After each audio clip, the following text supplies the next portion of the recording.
안녕하세요. 인공신경망 시리즈 아홉 번째 시간입니다. 오늘부터는 이제 4장 신경망 학습이라는 영역으로 넘어가요. 자, 이제 학습이라는 영역으로 이렇게 넘어가게 되는데요. 어 지금까지 배웠었던 내용을 한번 정리를 해 보면 퍼셉트론이라는 부분을 배워 가지고 입력 신호를 취합을 해 가지고 다음으로 보낼 거냐 말 거냐를 전달하는 신호 전달에 대한 부분을 배워왔었어요.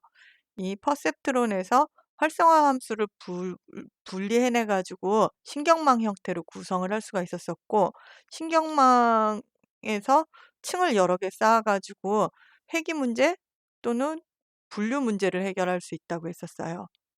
저희는 손글씨 분류하는 문제를 진짜로 만들어서 한번 진행을 해 봤었었죠.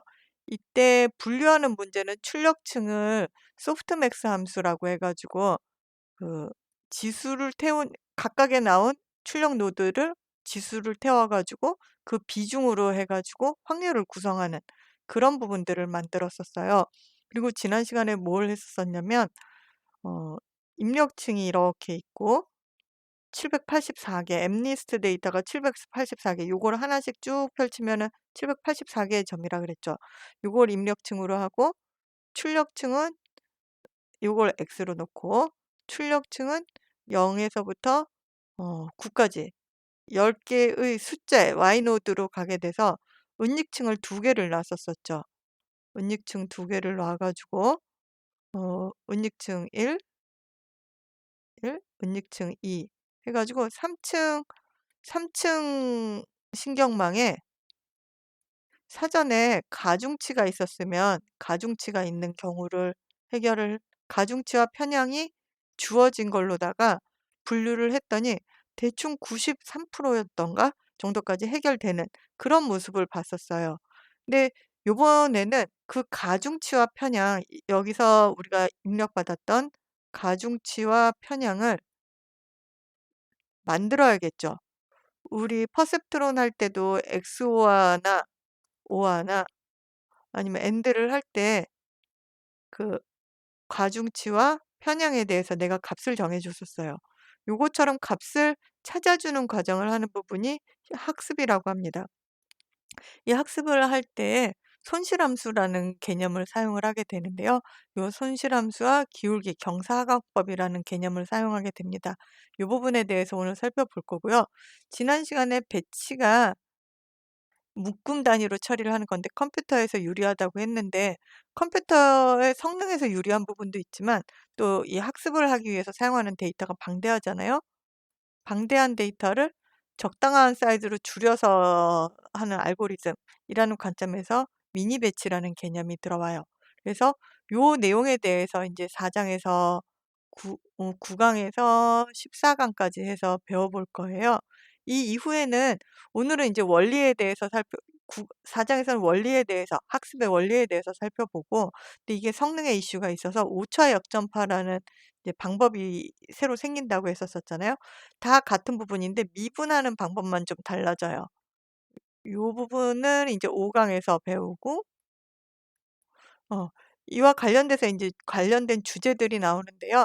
매개 변수나 뭐 가중치 초기값, 배치 정교화 여기서도 살살살살 나오는데 요 부분에 대해서 자세히 살펴보는 거를 6 강에서 진행해 보도록 하겠습니다. 자, 그러면 이제 4 강에서 진행되는 내용들 다시 한번 좀 살펴볼게요. 우선 데이터에서 학습한다. 학습이 지금 우리가 학습 단원이니까 학습을 하는 거는 알겠고, 거기다가 데이터에서 학습하는 게 바로 머신러닝이잖아요. 머신러닝이고 신경망도 머신러닝의 한 종류니까 데이터에서 학습을 해야겠죠. 요 부분을 이제 개념을 한번 다시 살펴볼 거고요. 그다음에 학습을 하는데 학습을 했으면은 '잘한다. 못한다.'라는 평가가 필요해요. 그래서 그 목표를 하나의 목표를 만들 건데 어 머신러닝에서는 주로 함수를 사용을 합니다. 요거를 예를 들어서 우리가 어 수능을 보는데 수능 점수를 만들려면 국어도 만점 받고 싶고 만점을 일단 100 이라고 표현을 해 볼게요. 수학도 만점 받고 싶고 영어도 만점 받고 싶고 뭐 과탐 산점 사탐도 50, 50 만점 받아야겠어요. 요게 인제 만점이라는 관점에서 내가 한두 문제 틀려서 요거는 95가 됐고 92가 됐고 뭐 88이 됐고 40, 40 45 요렇게 됐으면 자 요 점수 자체를 올리는 방향으로 점수 합산해서 합산값을 올리는 방향으로 요렇게 생각할 수도 있겠고 오답, 오답 틀린 거. 그래서 여기서는 5점 더하기 8점 더하기 12점 더하기 10 더하기 5 했더니 어 25 에다가 30, 40 요 오답 점수가 나올 거잖아요. 요 틀림 점수를 줄이는 방향으로 고민할 수도 있겠죠. 요걸 예를 들면 우리는 손실이라고 할 수가 있겠어요. 요 손실을 줄이는 방향으로 고민을 해 보는 요런 어떤 특정 값을 정하면 되는데요. 자 요거를 줄이는데 우리가 이때 들어가는 변수에 예를 들어서 학습량이라는 거 과목별 학습량이라는 거 생각해 볼 수 있을 거고 국어의 학습량, 영어의 학습량 그다음에 교재 선생님 뭐 여러 가지 변수들이 있겠죠. 요 변수에 따라서 뭘 하나를 올리고 내리고 이렇게 하면 손실값이 근데 인제 우리가 이게 시간이라는 제약이 있잖아요. 모든 게 있어도 시간 안에 해야 되니까. 그렇게 생각을 해 봤을 때 요런 것들이 변화가 하면 요 결과값이 달라질 텐데 요거를 쪼끔 올리고 내리고 해 보면서 최종적으로 최적의 점수를 나오게끔 하는 거라고 생각을 해 보면은 좋을 것 같아요. 요런 식이 되게끔 인제 어떤 가중치 값들을 세팅을 해 가는 건데요. 자 우리가 뭔가에서 최소값을 찾는다 할 때는 예전에 요런 거에서 최소값을 찾는다 했을 때는 뭐를 했었던 기억이 있을까요? 요 기울기가 0이 되는 지점 요 기울기들이 이렇게 있는데 기울기 또는 접선의 기울기죠. 접선의 기울기가 0이 되는 지점이 보통 요렇게 생기면 최대값이고 최소값이고 뭐 요렇게 찾았었어요. 기울기를 구할 때는 미분이라는 거를 했었었고 요거하고 아주 똑같은 방법을 사용하는 거는 아닌데 요런 식으로 기울기를 이용을 해 가지고 최소점을 찾는 방법. 우리는 지금 이 여러 가지 변수 인제 요 학습량이라든지 요런 부분들이 변수가 될 거잖아요. 요 변수들이 쭉 변했을 때 최소값이 되는 부분을 찾기 위해서 미분이라는 걸 이용을 할 거예요. 그리고 미분도 그냥 미분이 아니라 수치 미분이라고 수치 미 지금 상황을 해볼 건데 왜 수치 미분을 하느냐 우리가 만들어 놓은 신경망에는 활성화 함수도 사용하고 있으니까 굉장히 복잡한 함수들이 들어있죠. 미분식을 구하는 거가 쉽지가 않아요. 그래서 좀 다른 방법으로 미분을 하는 부분을 생각을 해볼 거고 변수도 엄청 많이 있어요. 변수가 뉴런의 개수만큼 있을 거니까 변수가 엄청 많겠죠. 그렇기 때문에 하나의 변수에 대한 미분이 아니고 복수개의 변수, 사실은 벡터 내지는 행렬에 대한 미분이잖아요. 요랬을 때 미분을 하는 기울기라는 개념이 있습니다.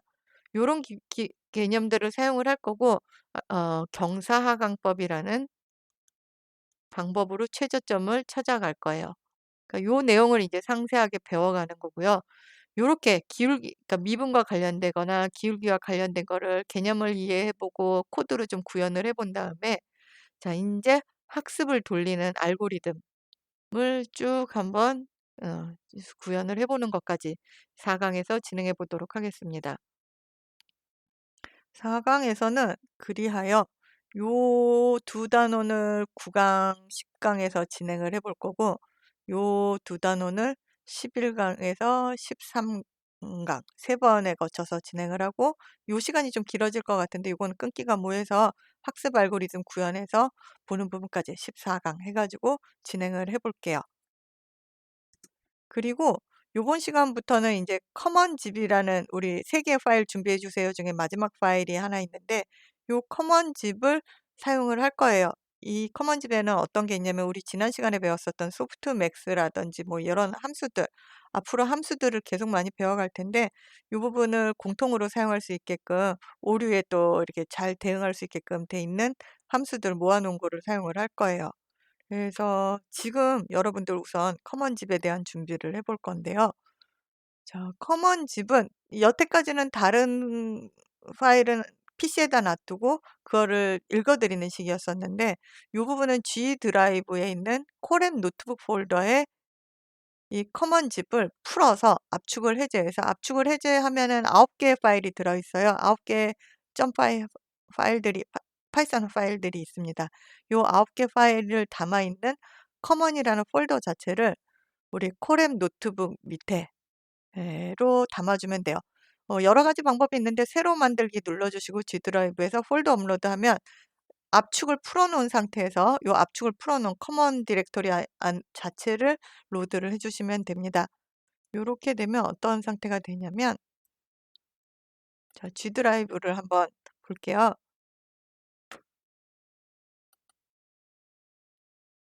자, 드라이브 들어가서 저는 이미 풀어놨거든요. 요 콜앱 노트북 안에 들어가면, 요 콜앱 노트북 폴더를 들어가면 이렇게 커먼이라는 폴더가 있어요. 이렇게 폴더가 있고 여기에 이렇게 9개 파일이 있게끔 여러분도 준비를 해놔 주시기 바랍니다.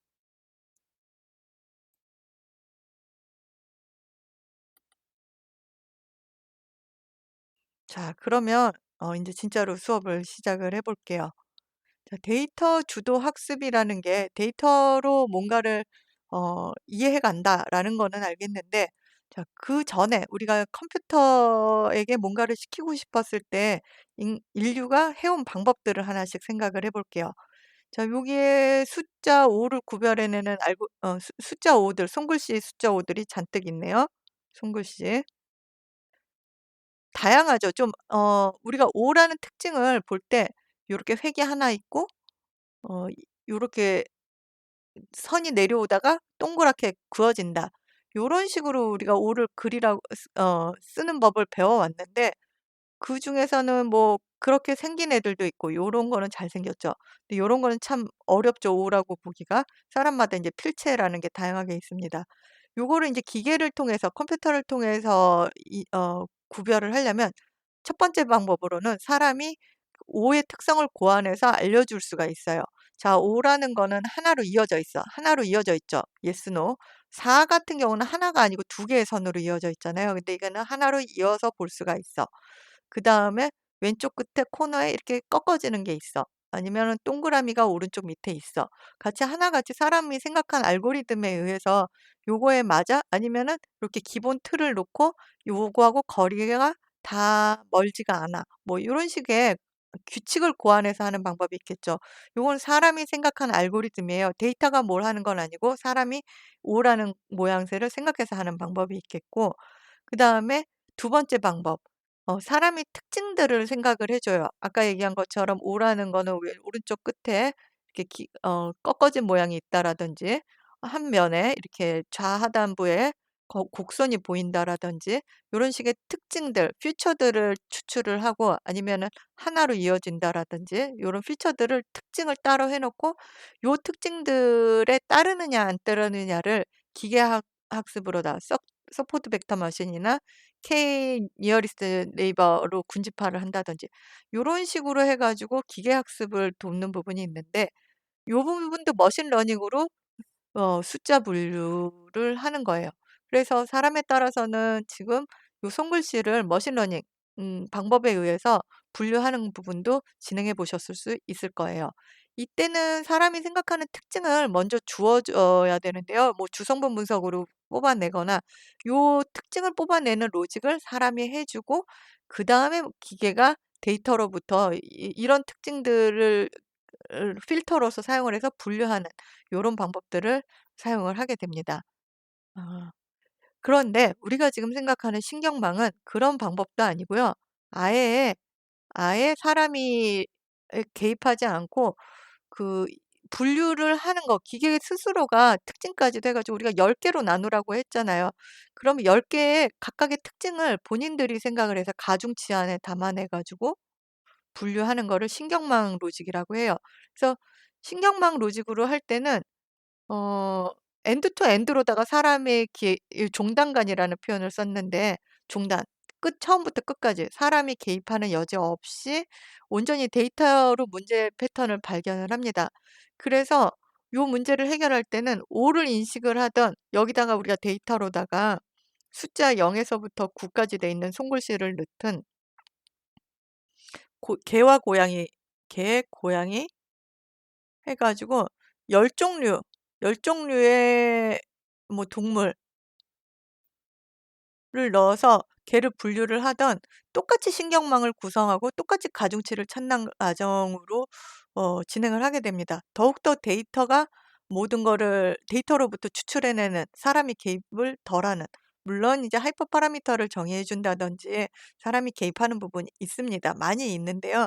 그래도 데이터 자체에서 어떤 특징을 중간 단계를 만들어 주는 게 아니라 어 그 신경망 자체는 특징 추출까지 포함되는 부분이 특징이라 특징이다라고 할 수 있겠습니다. 좀 이렇게 직관적으로 이해가 되셨을까요? 직관적으로 '요렇게 좀 차이가 있겠구나.'라는 정도 와 닿으면 될 것 같아요. 자, 그다음에 이제 데이터를 얘기를 할 때 우리가 어 데이터의 학습을 한 거를 제대로 됐는지를 보기 위해서 나누어 훈련 데이터가 곧 학습 데이터죠. 학습 데이터와 시험 데이터를 나눕니다. 데이터를 나누어서 내가 이제 연습 문제하고 그다음에 연습 문제를 어 연습 문제를 검증 결과로는 사용할 수 없으니까 검증을 위한 시험 데이터를 나누어서 하는데요. 요거를 두 벌로 나누기도 하고 세 벌로 나누기도 해요. 우선은 지금 두 벌로 나누어서 훈련 데이터만 사용을 해서 학습을 먼저 쭉 진행을 할 거예요. 그래서 매개 변수, 우리가 신경망에서의 매개 변수는 웨이트하고 바이어스겠죠. 요거를 찾아요. 그다음에 이제 훈련 때 사용하지 않았던 시험 데이터를 사용해서 이 훈련한 모델이 잘 됐는지를 평가를 할 겁니다. 만약에 훈련 데이터에 너무 잘 적합이 돼 버리면 시험 데이터에서는 잘 안 되는 그런 사례도 있을 수가 있거든요. 그래서 그렇게 되지 않게끔 훈련 데이터와 시험 데이터가 고루 잘 분류를 하는 모델을 찾아내는 방법을 사용을 하게 됩니다. 데이터셋을 이렇게 나누는 거는 방금 얘기한 것처럼 범용 능력, 어떤 특정 데이터만이 아니라 다른 새로운 학습에 사용되지 않았던 새로운 데이터가 오더라도 제대로 작동하는지 보기 위한 부분이에요. 자, 이렇게 한 데이터셋에만 지나치게 최적화된 거, 그러니까 음 학습한 데이터에만 잘 되는 거를 오버피팅이라고 하죠. 그래서 오버피팅을 피하는 게 머신러닝의 중요한 과제입니다. 아까 두 벌씩과 세 벌씩으로 나누기도 한다고 했는데 훈련 시험 사이에 검증 데이터를 넣기도 해요. 어 우리가 바로 앞 페이지에서 신경망을 마치 기계가 다 하는 것처럼 했지만 몇 가지 하이퍼 파라미터들을 선택을 해 줘야 되는데 또 하이퍼 파라미터 자체가 어떤 상황의 특정 상황에 데이터에 오버피팅이 되는 걸 방지하기 위해서 하이퍼 파라미터를 위한 검증용 선택을 위해서 검증용 데이터를 또 나누기도 해요. 요거는 후반부 가면은 사용을 하게 될 거거든요. 그때 보기로 하고 지금은 훈련 데이터와 시험 데이터, 우리 엠니스트 기준으로 훈련 데이터 6만 개, 트레인 6만 개, 테스트 1만 개 해서 사용하기로 했죠. 요렇게 진행을 해 볼게요.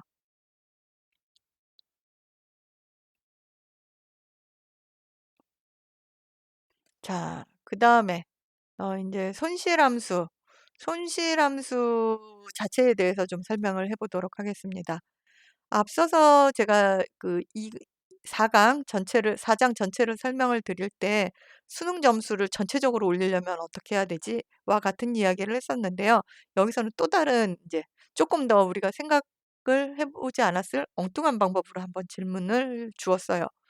어 행복 지수, "여러분이 지금 얼마나 행복한가요?"라는 질문을 받았을 때 "지금 저의 행복 지수는 0.78 입니다." 라고 하면 되게 이상하죠. 이렇게 보통 정해 놓고 살지는 않으니까요. 그런데 "나는 건강도 중요하고 금전적인 부분도 중요해. 그다음에 내 꿈을 이루는 것도 중요하고 가족 간의 화목도 중요해." 뭐 이런 여러 가지 내용들이 있을 수 있잖아요. 요런 것들의 종합 점수로다가 하나를 행복 지표를 만들 수가 있겠죠. 뭐 어느 하나가 심각하게 나빠져 버리면 행복 지표가 나빠질 수도 있겠고, 요거를 함수를 어떻게 함수를 만들 거냐는 다르겠지만 요런 함수로다가 행복 지표를 만들 수가 있고, 요게 좋아지기 위해서 금전을 쓸 수도 있고, 꿈을 이루기 위해서 가족에게 미안할 수도 있고, 뭐 이런 상황이잖아요. 요런 부분들이 서로 주거니 받거니가 되는데, 그래도 약간 미안하고 많이 꿈을 이룰 수 있으면 나의 행복 지표가 올라가니까 생각할 수도 있고, 뭐 이런 식이 되겠죠. 요렇게 종합 점수 하나를 만드는 거를 하나의 지표로 만든다고 하고, 우리가 신경망을 학습하기 위해서는 요 종합 지표가 좋아지는 방향으로, 우리가 삶을 종합 지표가 좋아지는 방향으로 갈 수 있게끔 하기 위해서 사는 것처럼, 종합 지표가 좋아지게끔 망해서 종합 지표가 좋아지게끔, 가중치와 어 가중치와 편향, 요 묶어서 가중치라고 퉁쳐서 얘기할 수도 있어요. 요 가중치와 편향 또는 매개 변수라고도 얘기해요. 요 매개 변수가 좋아지도록 노력을 합니다. 그러니까 요런 거 하나하나가 매개 변수라고 보면 되고, 요 매개 변수가 종합적으로 좋아지는 종합 점수를 손실함수라고 보는 거예요. 그럼 손실은 아까 큰 게 좋겠어요? 작은 게 좋겠어요? 아무래도 작은 게 좋겠죠. 그래서 손실함수는 작은 방향으로 가도록 합니다. 이 손실함수를 일반적으로 오차 제곱합이라는 방법이 있고, 교차 엔트로피라는 오차라는 부분이 있어요.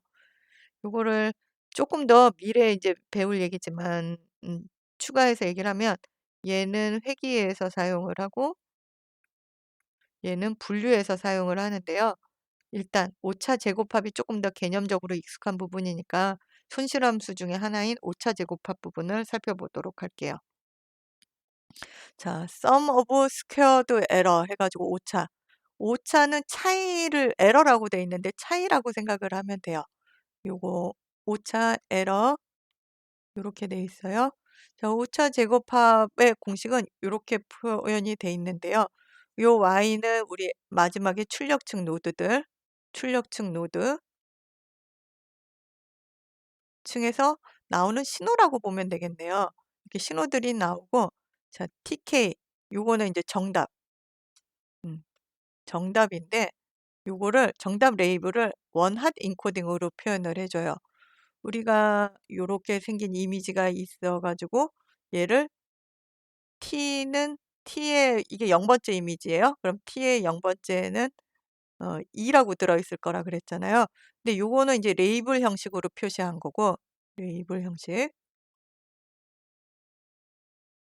원핫 인코딩으로 하게 되면 0, 0, 1, 0, 0, 0 뭐 이렇게 해서 이게 전부 개수 맞춰서 있으면 0 번째, 1 번째, 2 번째 해서 얘만 1이 되고 나머지는 0이 되는 요렇게 생긴 거를 원핫 인코딩이라고 해요.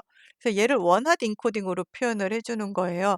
요렇게 돼 있을 때는 그 인제 차이를 요 요 노드에서 y가 10 개가 있었다고 치면, 우리 지금 손글씨 로 해서 각각의 신호가 나온 거에 대해서 뺄셈을 해 주고, 요 밑에 인제 데이터가 있으니까 요걸로 보는 게 쉽겠죠.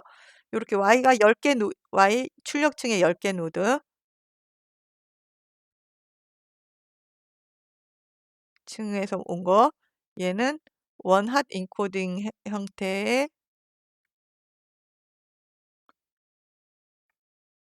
형태의 정답인 거죠.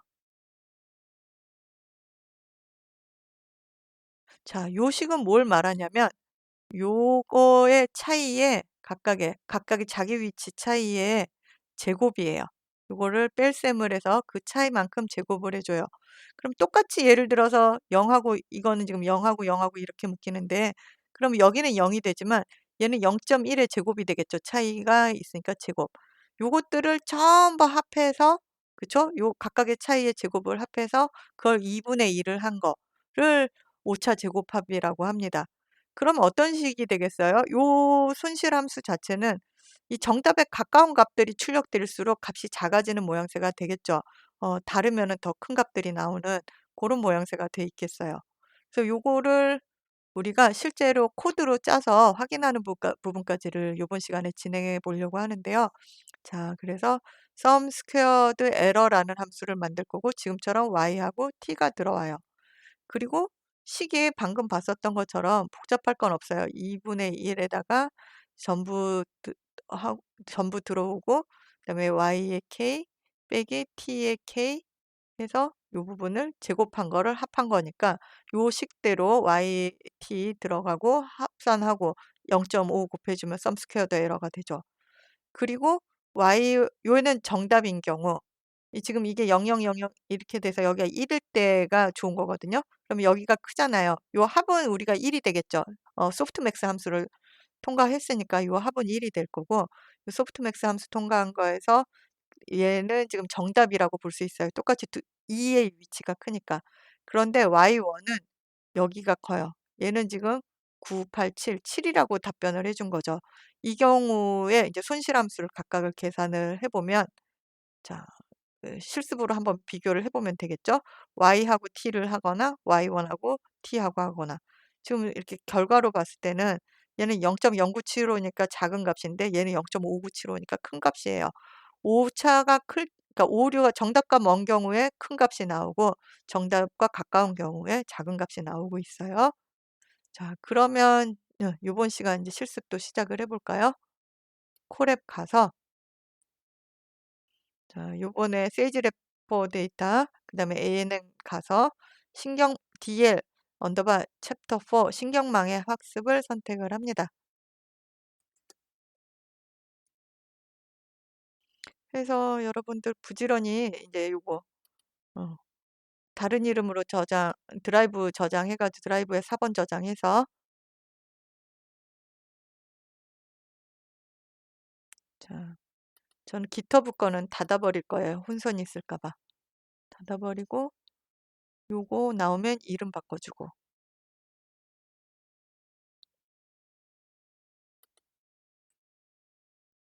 이름 바꿔 주고 정은 이렇게 해서 파일 저장하는 것까지 할 거고요. 음 자 요번 시간에는 저희가 쪼끔 계속 이용할 부분들이 있어서 앞으로 수업할 때 지금 사용하기에 수업 환경 구성을 위한 코드가 좀 있어요. 우선 엠니스트 데이터 써야 되니까 엠니스트 파일 업로드하는 건 해 놔야겠죠. 요거를 루틴처럼 또 인제 엠니스트 파일을 한번 읽어 드리는 거를 해 놓을게요. 코드 있는 거 그대로 실행시켜 주면 되고 요 엠니스트 파일 폰트 손글씨 가져오는 거였었었죠. 요거를 가져와 주면 되는데 각자 자기가 저장해 놓은 위치 거를 가져와 주면 돼요. 저는 제 거 있는 위치에서 가져올게요. 엠니스트.py 가져오고 그래서 요거를 한번 실행을 해놔 주면 처음 한번 인제 폰트들을 전부 내 내 PC에 내 콜앱의 공간에 가져다 놓거든요. 고렇게 실행을 시켜 놓은 상태에 할 거고 오늘 하나가 더 있어요. 아까 커먼 디렉토리를 만들어서 거기에 파이썬 파일들을 놔뒀었잖아요. 그걸 자유롭게 사용하기 위해서 드라이브를 마운트한다고 합니다. 나의 G 드라이브를 사용할 수 있게끔 이 콜앱에다가 허락을 해 주는 거예요. 요거를 지금 마운트하는 작업이라고 하고 내 계정을 그래서 "연결해도 되겠냐?"라고 물어보거든요. 그러면은 요거는 인제 "연결해도 된다."라고. 요 4.0.3을 실행을 하면 그렇게 물어봐요. 자 인제 드라이브가 마운트가 되면요. 인제 연결을 하는 거거든요. 현재 인제 연결을 하고 있어요. 자 마운티드 하고 돼 있죠. 그러고 여기 인제 폴더 다시 이렇게 다시 보기를 하면 여기 인제 드라이브라는 게 연결이 돼서 나의 G 드라이브가 연결이 돼 있어요. 요렇게 콜앱 노트북이 있고 아까 콜앱 노트북 커먼 폴더 안에 쭉 여러분들의 파일이 있는 것까지가 요렇게 돼 있어야 돼요. 그리고 나는 기본 폴더를 요 폴더에서 사용을 하고 싶기 때문에 디렉토리 변경까지를 하는 부분. 요게 인제 사전 준비 사항이라고 볼 수 있겠습니다. 요렇게 그러니까 만약에 여러분들이 요 단원을 공부하면서 오늘 앞부분 하다가 중간에 끊어질 수 있잖아요. 중간에 끊어지더라도 엠리스트 데이터 적재하고 커먼 라이브러리는 매번 새롭게 처음 연결할 때는 해 주셔야 원활하게 실습을 진행할 수가 있어요. 메모리에 코랩 메모리에 데이터들이 올라오고 내가 드라이브 연결하는 부분을 진행을 한 거가 됩니다. 자, 그리고 지금 잠깐 샜다 왔었었는데 우리가 하려고 한 거는 오차 제곱합. 요 오차 제곱합을 실제로 구현해 보는 부분이었거든요. 요 식대로 한번 구현해 보는 거였었죠. 자, 식 보고 여러분 하실 수 있죠. 4.2.1에 식 보고 한번 요 함수를 만들어 봅니다. sum squared error 0.5 곱하기 np numpy sum 시그마가 numpy sum이 되는 거고, 그다음에 y하고 t 이게 배열일 경우는 자기가 알아서 해줄 거니까 y하고 t를 뺄셈을 해 주면 되고, 자, 여기서 제곱을 해 주는 부분이 가로 안에 들어가기 때문에 여기 가로를 y 빼기 t를 가로로 한번 싸 줘야겠네요. 요게 이제 썸에 대해서 안에 제곱들을 합한다라고 이제 보면 되는 거고, 요소별로 제곱을 할 거니까 y 빼기 t의 요소별로 제곱을 하고 그 부분을 합하면 저 오차 제곱합 함수가 나옵니다. 요거에 대해서 인제 정답 케이스 아까 얘기했듯이 2가 2 거고 얘는 이제 7인 거죠. 요렇게 생긴 값을 만든 다음에 자, 계산을 sum squared error 두 개를 비교를 해볼 거야. 손실함수 값을 구해 볼 거야. 이게 손실함수인 거예요. 나의 현재 손해 지수를 지금 구해 보는 거예요. 그래서 y하고 t 정답하고 비교해 봤는데 0.0975 그렇게 크지 않아. 근데 y1은 오답이야. 그러면 y1하고 비교를 해 봤더니 요거는 인제 큰 값이 나와.